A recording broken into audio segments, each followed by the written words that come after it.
मोनदांथियाव बे बिटिआर जि गोरोबथा जाबाय थांनाय 27 जानुवारि 2020 दा बियो बर'नि मोनसे जारिमिनारि होननानै जोङो बुंनो हायो। मानो होनोब्ला दिनै जि बर'आ मोनथायनि थाखाय गोबां मुभमेन्ट खालामबोदों। मुभमेन्ट खालामनिफ्राय जोङो अट'नमास काउन्सिल बिटिएडि मोनबोदों आरो दिनै जोङो थांनाय 27 अक्ट'आव जोङो मोनसे बिटिआर मोनबावदों आरो बे बिटिआरआनो मोनसे बर'नि जाफुंसारनायनि मोन्थाय बेखौ बुंनो हायो। आं बिटिआरनि जि गोरोबथा लाबोदों बे गोरोबथाफ्रा गासैबो जोङो भुगिनानै मोनदांनानैनो बे दफाफोरखौ दैदेनगिरिफ्रा जोंहा प्रमद सारमोनहा लाबोदों होननानै जों फोथायनो हायो। मानोना बिथांमोनहा गोबाव समनिफ्रायनो जाथिनि अलखदजों मोगा मोगि फैजोबखानाय। दा बेखायनो दिनै जि दफाफोरखौ लाबोबाय बे दफाफ्रानो जोंनि बिटिआर हालामनि गासै जौगानाय आरो गोजोन जाफुंसारनाय बेफोरखौ बे दफाफोरनिजोंनो खालामनो जोङो हागोन होननानै आङो फोथायदों। मानो होनोब्ला जेखौ जोङो खालामोब्ला बेजोंनो जोङो माबा मोनसे गभर्नमेन्टनि जब मोनाब्लाबो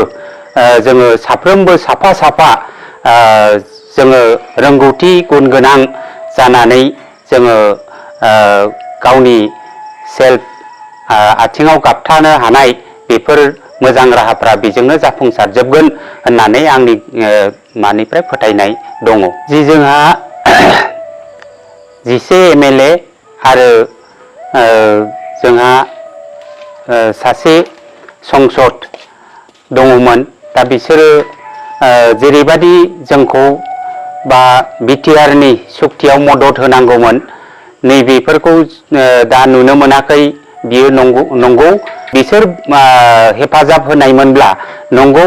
गोरलैयैनो मोजांसिन राहाफ्रा जागौमोन। खिन्थु दा जि दफाफोर जोङो बिटिआर सुक्तिनि गेजेरजों लाबोदों दा बे बिटिआर सुक्तिनि जि खामानिफोरखौ मावफुंनो हायोब्लानो गासैबो बिटिआरनि जेसेबां सुबुंफोर दङ बिसोरनि गोजोननाय आरो जाफुंसारनाया जागोन होननानै आङो फोथायो। खौसेथियानो गासैनिबो देरहासारनायनि मोनसे अस्त्र। दा बेखायनो बै दफाफोरखौ जुदि जोङो मावफुंनांगौब्ला बयनिबो खौसेथि बेखौ जोङो बुजिलायनानै बयबो बिटिआरनि सुबुंफ्रानो खौसे जानाया गोनां आरो बे खौसे गोहोजोंनो जोङो बिटिआरनि जि सुक्ति बेखौ मावफुंनो हागोन। आगान होगिरि जिनाखि एनडिएफबिनि हानजाफोर दंमोन बिसोरो दिनै एसे माखासे मानसिफ्रा बै बिपिएफ पार्टिजों बिसोरो लोब्बा लानानै खामानि मावनो थांदों आरो उल्थायै बुंदों। खिन्थु बिथांमोनहा दिनै बेखौनो बुजिनांगौमोनदि बिथांमोनहा गावसोर हाग्रायाव थानानै बेसेबां गावसोरनि जिउफोरखौ बिसोरो बेसेबां खस्थ'जों बिसोरो भुगिनांदोंमोन। दिनै बिसोरो सुक्ति जानाय लोगो लोगो उदाङै दिनै फैनानै गोरोबनानै सोलिनाय बे अबस्थायाव दंफैयो। बेखौनो सानग्रोनायासो बिथांमोननि गोनांथारमोन। दा बिथांमोनहा बेखौ सानाखै। दा ओंखायनो आंनि नोजोरजों आं बेखौनो खावलायो खुनु मोनसे बाहाय सानस्लिंनाय गैयालासे देरगानाय गैयालासे जाथिनि नोजोराव गासैबो जि गुबुन गुबुन हानजानि जिनाखि एनडिएफबिनि सागानगिरिफोर दङ बिथांमोनहा बे मोनसे दोलोआवनो थानानै मावोब्ला बे बयजोंबो फोथायजानाय जागौमोन आरो बै जायनाखि नेशनेल लेभेलनि जि लिडारफोर बिसोरजों बिसोरो मोजां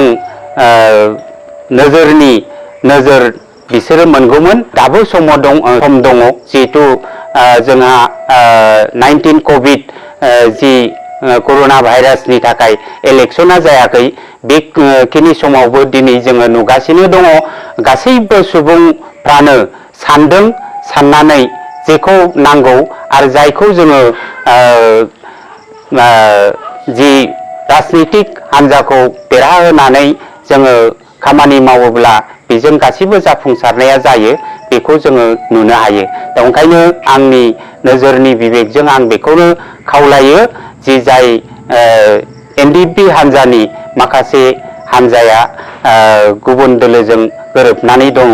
बांसिन हान्जायानो बे इउपिपिएल हान्जाजों गोरोबनानै दङ दा बेखायनो बै बिथांमोनहाबो गावसिनि जि सानस्लिंनाय आरो माबा मोनसे बबेयावबा आन्दायनानै बायदि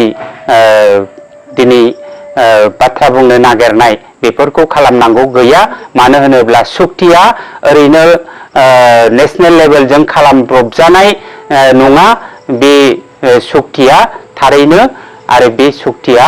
जाफुङोब्लानो गासैनिबो जि मिजिं आरो मानसि हिसाबै जोङो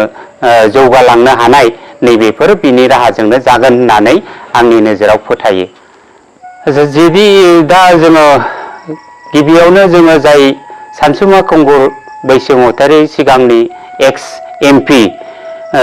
बेखौ जोङो सिगाङावनो बुंग्रोनांगोन जे बिथाङा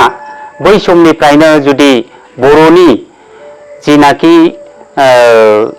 एबसुनि संगठनाव थानानै मावबोलायनानैबाबो दिनै एबसुनि जि रुल्स रेगुलेसन दङ नैबेफोरखौ मोजां नायाखै नामादि दा जों एबसुनि जेबो बिबान लायाखै बा मावबोआखैब्लाबो किन्तु बै समनिफ्रायनो जि उपेन्द्रनाथ ब्रह्मनि भिउफोर बा बिनि जिनाखि पान्डुलिपि खालामलांनायफोर रुल्सफोर खालामलांनायफोर बेयावनो रोखा रोखा दंखायो दिनै एबसुखौ राजनीतिक हान्जायाव मानो बाहागो लादों होननानैसो जाहा थाहा रावफोरखौ बुंलाबायनाय बेफोरखौ जोङो खोनाबाय थायो आरो एबसुजोंसो दिनै बिसोरो सुथुरबादि खामानिफोरखौ मावबाय थानाय जों बेफोरखौ नुबोबाय थादों किन्तु एबसुनि जिनाखि रुल्स रेगुलेसनाव दंखायो जेब्ला जातिनि अलखद फैयो जेब्ला हादरनि गोनांथि जायो बे रोखोमाव एबसुआ बायदि रोखोमनि हाबाफारिजों राजनीतिक